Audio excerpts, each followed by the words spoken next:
ओम शांति 24 मार्च 2025 साकार मुरली मुरलीर मुख्य पॉइंट रे परम पिता परम शिक्षक परम सद्गुरु शिव भगवान कहिछंती मिठे बच्चे यही ज्ञान तुमको शीतल करि देउछि।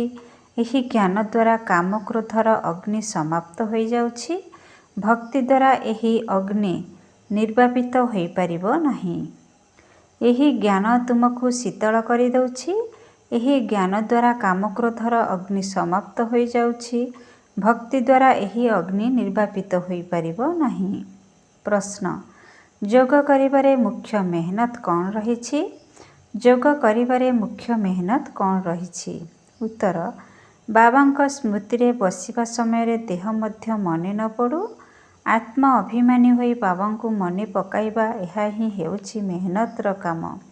एथिरे ही विघ्न पड़ी थाए।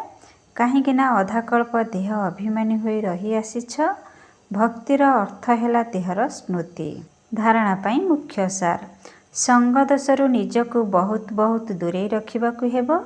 केबे भी पतित मानक संगरे मिसिबार नहीं। शांतिर शक्ति अर्थात जोग बल द्वारा एही सृष्टि को पवित्र करिबार सेवा करिबाकु हेबो। संग दोषरु निजकु बहुत बहुत दूरे रखिबाकु हेबो। केबे भी पतित मानक संगरे मिसिबार नहीं। शांतिर शक्ति अर्थात जोग बल द्वारा एही सृष्टि को पवित्र करिबार सेवा करिबाकु हेबो। 2 रे ड्रामा को भल रूपे बुझी सर्वदा हर्षित रहिबाकु हेबो। निजर सबु किछि नुआ दुनिया को ट्रांसफर अर्थात स्थानांतर करिदेबाकु पड़िबो। ड्रामा को भल रूपे बुझी सर्वदा हर्षित रहिबाकु हेबो। निजर सबु किछि नुआ दुनिया को ट्रांसफर अर्थात स्थानांतर करिदेबाकु पड़िबो। वरदान, बाबांक द्वारा सफलतार तिलक प्राप्त करुथिबा सदा आज्ञाकारी तथा हृदय सिंहासन अधिकारी भव।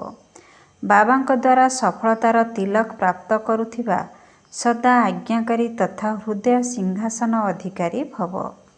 भाग्य विधाता पिता प्रतिदिन अमृत बेलारे निजर आज्ञाकारी पिलामानंकर मस्तकरे सफलतार तिलक लगाई थांती।